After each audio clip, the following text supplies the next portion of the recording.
wanangu, vijana wangu na wapendwa nyote, assalamu alaikum wa rahmatullahi wa barakatuh.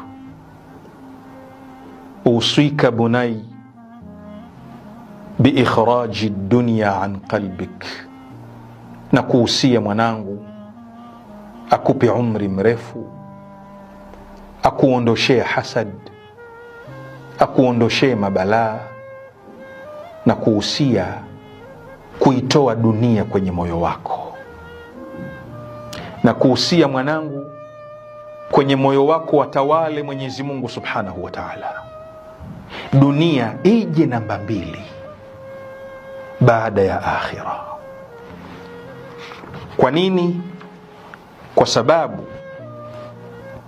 at-ta'ammulu as-sadiq yurshiduka ila anna hubba ad-dunya bimanzilati shirk. Ukijaribu kufikiria kwa makini, ukijaribu kuangalia kwa ndani,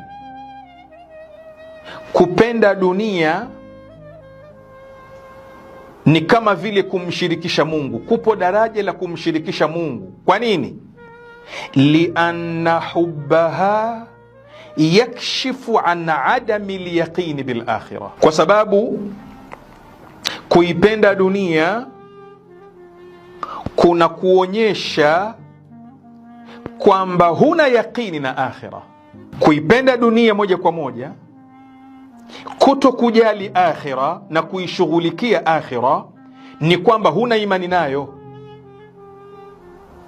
Kwa hivyo ungekuwa una imani na akhira, utakutana na Mungu, atakuuliza kwa nini umeongopa, kwa nini umedhulumu. Usingeitanguliza dunia, ungeitanguliza akhira.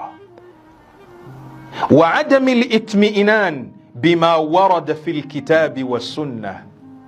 Kuitanguliza dunia na kuipenda dunia kabla ya akhira ni ishara kwamba huja kinaika yale yaliyopokelewa ndani ya Qur'ani na Sunna.